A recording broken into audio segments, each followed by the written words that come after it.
जय जय जय जय जय भीम। भारतीय संविधान जिंदाबाद। भारतीय संविधान जिंदाबाद। भारतीय संविधान जिंदाबाद। भेदभाव से बहना मांगे, पाखंडवाद से, मनुवाद से, छुआछूत से।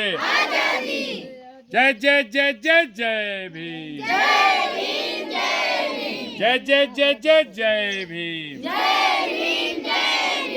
महिलाओं के भारतीय संविधान के सम्मान में, के सम्मान में, संविधान के सम्मान में। जय जय जय जय जय Bhim. India that is Bharat की, इंडिया दैट इज भारत की, इंडिया दैट इज भारत की।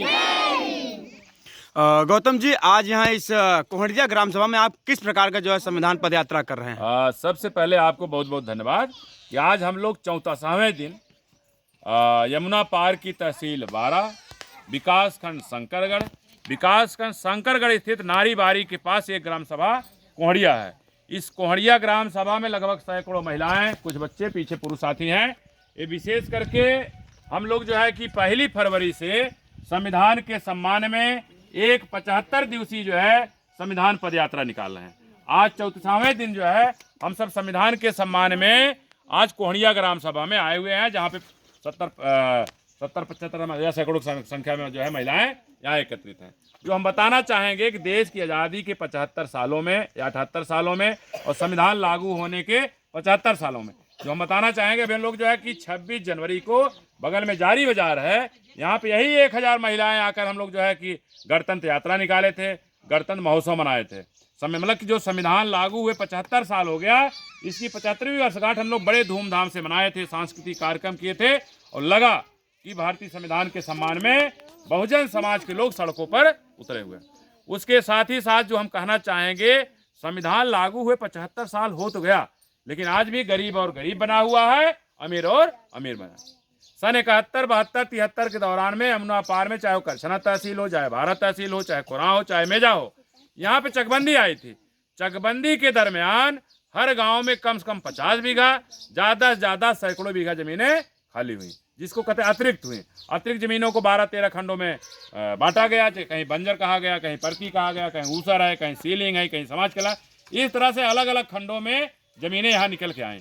लेकिन देखा जाए 71, 72, 73 के दौरान जब चकबंदी आई, जो भी जमीनें अतिरिक्त हुई, उन अतिरिक्त जमीनों को इसी क्षेत्र के भूमाफिया कह सकते हैं, बड़े बड़े काश्तकार कह सकते हैं, वो अपनी भूमधरी में मिला के आज भी जोत बो रहे हैं। हमसे उनसे कोई तू मैं नहीं। हम उनके यहाँ जाकर गेहूँ पकेगा तो गेहूँ काटेंगे, अभी धान काटे हैं।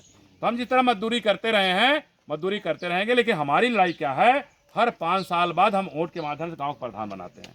हर 5 साल बाद हम वोट के माध्यम से प्रदेश का मुख्यमंत्री बनाते हैं। हर 5 साल बाद हम वोट के माध्यम से देश का प्रधानमंत्री बनाते हैं। हम प्रधान बनाते हैं, मुख्यमंत्री बनाते हैं, प्रधानमंत्री बनाते हैं।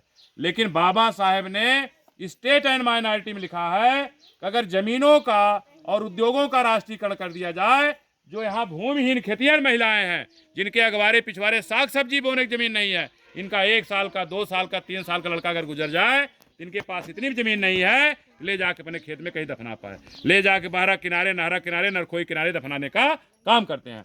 हम जो कहना चाह रहे हैं, बाबा साहब ने स्टेट और माइनॉरिटी में जो कहा है, जमीनों का राष्ट्रीयकरण कर दिया जाए तो पूरा मालिकाना हक जमीन का प्रधानमंत्री को हो जाएगा। उत्तर प्रदेश की जमीन माननीय मुख्यमंत्री के नाम हो जाएगी। माननीय मुख्यमंत्री प्रयागराज की जमीन प्रयागराज डीएम को ट्रांसफर कर देंगे।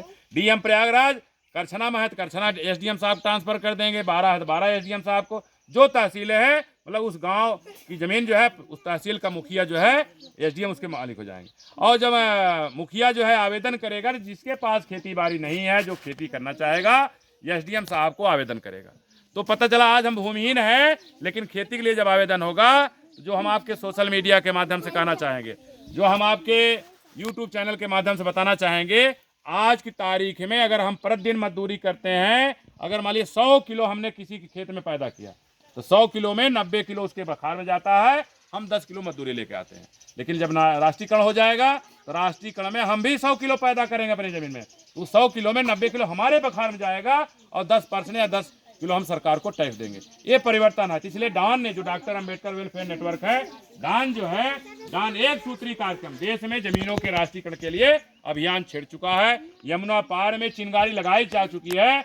हजारों हजार लोग इस संगठन से जुड़ रहे हैं। इस आंदोलन को पूरे भारत में ले जाना है। तो जो भी साथी सोशल मीडिया को देख रहे हैं उनसे कहना चाहेंगे, आप इस तरह से महिलाओं को अपने क्षेत्रों में संविधान के सम्मान में संविधान यात्रा निकालना चाहिए। मीडिया के माध्यम से बताना चाहेंगे, यही महिलाएं ये संविधान की निर्माता, राष्ट्र नायक, बोध, सत्य, ज्ञान के प्रतीक, हम सबके भगवान बाबा साहब का जन्म दिवस है। बाबा साहब का जन्म दिवस हम सब 14 अप्रैल को हाई कोर्ट स्थित डॉक्टर अंबेडकर मूर्ति स्थल पर 5000 लोग बाबा साहब की जयंती मनाने के लिए पहुंच रहे हैं। जब हम पहुंचेंगे तो 5000 लोग जयंती मनाएंगे और जब घर लौटेंगे तो 15 तारीख को हम आपके सोशल मीडिया के माध्यम से बताना चाहेंगे, हमारे उत्तर प्रदेश के माननीय मुख्यमंत्री योगी आदित्यनाथ जी, हम लोग 15 अप्रैल को यहाँ से बैठेंगे। 16 अप्रैल के आपके दरवाजे 5 कालिदास मार्ग पहुंच रहे हैं। भाई यमुना पार से 5000 किस लिए पहुंच रहे हैं? हम लोगों ने जो 10 रुपया का कागज भर करके 26 रुपया में रजिस्ट्री किया या 25 रुपया 35 रुपया में जो रजिस्ट्री किया, जो कागज आपके पास गया, आपने उस कागज को राजस्व विभाग को भेजा। राजस्व विभाग ने प्रयागराज के डीएम को कागज पट्टा के लिए कहा। डीएम प्रयागराज, एसडीएम बारा को, एसडीएम कुराव को, एसडीएम मेजा को, एसडीएम करछना को गांव की सरकारी जमीन नाप जोकर भूमिहीनों में पट्टा करने की बात कही। लेकिन आज तक किसी भी एसडीएम ने किसी गांव का सर्वे नहीं कराया और एक को बिस्सा किसी गांव तक पट्टा नहीं मिला। जो हम कहना चाहें देसी भाषा में कि आज तक चाहे एसडीएम बारा हो, चाहे एसडीएम कुराव हो, एसडीएम मेजा हो, एसडीएम करछना हो, आपके आदेशों का इनके कान में आज भी जू नहीं रहेगा और कोई तस से मस नहीं हो, कोई आदेश का पालन नहीं किया। आदेश का पालन मतलब जो जमीन के लिए कागज है आदेशित किया है, पट्टा करने के लिए निर्देशित किया है, वो जमीन उस कागज पे कार्रवाई हो। कार्रवाई करने के लिए हम लोग 15 अप्रैल निकलेंगे, 16 अप्रैल के आपके दरवाजे पहुंचे रहेंगे। तब तक वहां बैठे रहेंगे जब तक हमारे यमुना पार में चाहे कोहड़िया ग्राम सभा हो, चाहे कांटी हो, इस तरह से सैकड़ों गांव इधर है और सैकड़ों गांव करछना मेजा कुराव में है। लाठा लेखपाल कानून को जब तक लेकर चलाना नहीं शुरू कर देते हैं तब तक हम सब वहां पे। अगर आप चाहते हैं कि 15 अप्रैल को हम लोग ना निकले, 16 अप्रैल का आपके दरवाजे ना पहुंचे, तो माननीय मुख्यमंत्री जी, अगर हमारी बात आप तक पहुंच पा रही है तो आप डायरेक्ट जो है सीधे डीएम प्रयागराज से बात करिए। यमुना पार की तहसील चाहे बारा हो, चाहे करछना हो, चाहे कुराव हो, चाहे मेजा हो, जितनी भी जमीनें चकबंदी के बाद जो आई थी, जो लोग कब्जा किए हैं उससे मुक्त करा करके हम भूमिहीनों में जिसके पास खेती उसको खेती बाड़ी पट्टा करिए, जिसके पास घर द्वार नहीं है उसको आवासीय पट्टा करिए। और जो भी साथी इस संगठन से जुड़ना चाहते हैं, आप बृहद पैमाने से जुड़ करके माननीय मुख्यमंत्री यहाँ पहुँचने का काम करिए। हम सब 15 अप्रैल को निकले, 16 अप्रैल को वहाँ पे पहुँचेंगे। गौतम जी, अभी सुनने में आ रहा है कि जो है इस संविधान पद यात्रा से जो है कि बसपा के लोग कुछ नाराजगी मतलब जाहिर कर रहे हैं आपसे, ऐसा क्यों?